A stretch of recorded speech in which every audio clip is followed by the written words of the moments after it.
So I finally did it. I sold my 35 1.4 G Master. For the last 2 years, I've been bouncing back and forth between my 35 G Master and the 35mm 1.8. It's bittersweet because the G Master is such a perfect lens, but I realized it wasn't the right lens for me. I used it for a long time on my A7C, but after a while I ended up buying the 35 1.8, and that's when I realized it didn't really make sense for me anymore. As my photography evolved away from shooting portraits and more towards street photography, cityscapes, landscapes, urban decay, I knew I wanted a lens that was smaller and lighter.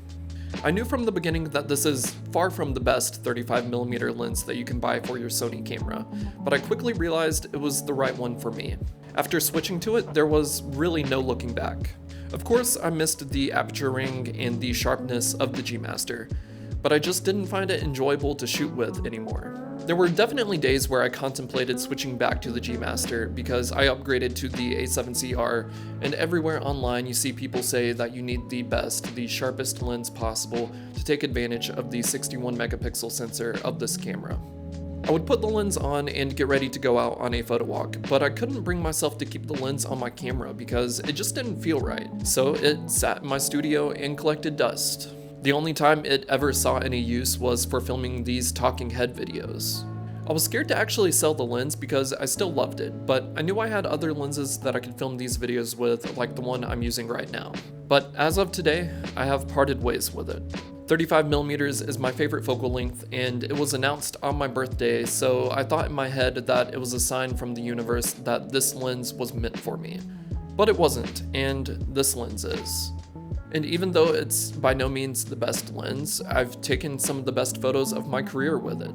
It feels good in the hands, and combined with the A7CR, which already inspires me to go out and take photos, having this lens on motivates me to actually go out and take photos. Which is obviously the most important aspect of photography, taking photos. I know very well that there are people that will agree with me and disagree with me, but you can't argue the fact that what works for one person might not work for the other. You guys have probably heard me say this before, but if I could only own one lens for this camera, it would be this lens. It comes in at half the price of the G Master, so if you can take that money that you saved to book a flight and travel somewhere to take photos, and have an experience that you will remember for the rest of your life, I find that immensely more valuable than having a lens that is sharp or wide open, or maybe a little less chromatic aberration.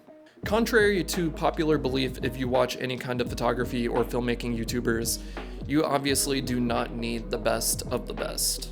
Now, I've tried to set myself apart from them and make it clear that you should only be buying what you actually need and what works best for you. Which may not always be the best lens, which is easy to say, but I think my videos are a clear testament of that, especially this video. On my channel, I've reviewed many lenses, but I've never accepted any form of payment besides the actual lens itself, because the moment actual money is exchanged, that's when a review becomes biased.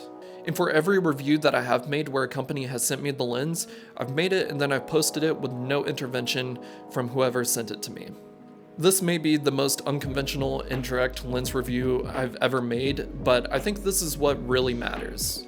This is what you should really be taking into account, because truthfully there's already probably hundreds of reviews of this lens on YouTube. They can tell you that this lens is great, or this lens sucks, or you should buy this lens instead, but most reviews you see online are really just overviews. But people haven't really had the time to really put in the work and take photos for an extensive period of time to show you what a lens is really capable of.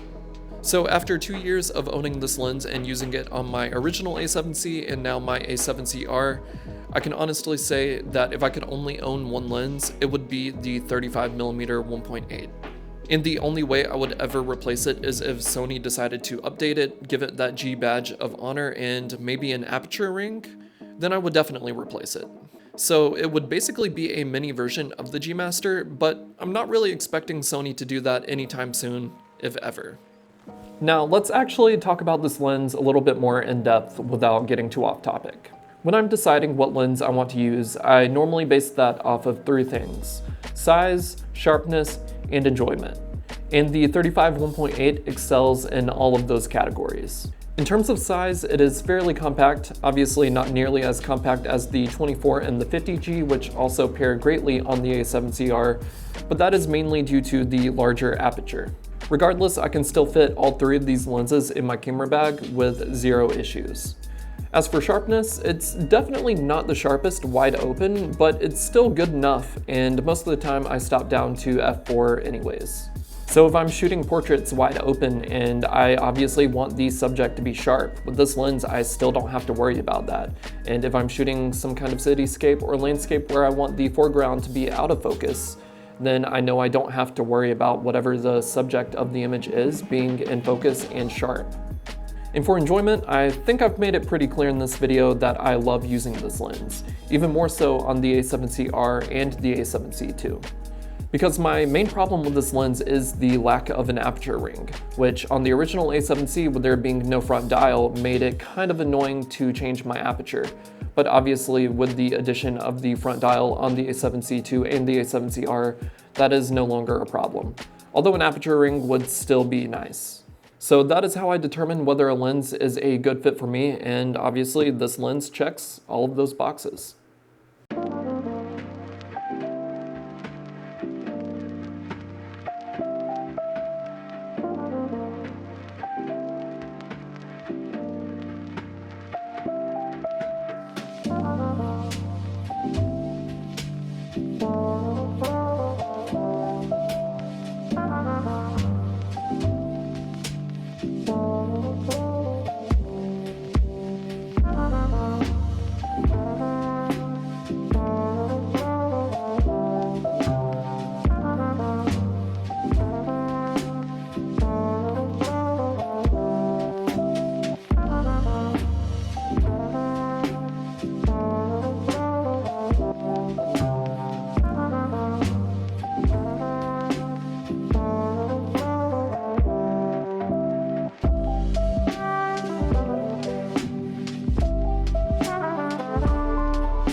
So my final thoughts would have to be, if you are ever considering this lens, then I definitely think it's worth giving a chance. Whether you decide to rent it or buy it, and then you can return it if you don't like it. I know I'm picky in an unconventional sense about my lenses, but if you enjoy using the G Master, then by all means keep using the G Master if that's what you enjoy using. As with anything else, don't ever feel the pressure to upgrade or switch to something else just because other people are using it. So thanks for watching the video, guys. If you enjoyed this video, please like the video and subscribe to help support me. And I hope I could inspire you guys to get out and take more photos. Go out and shoot.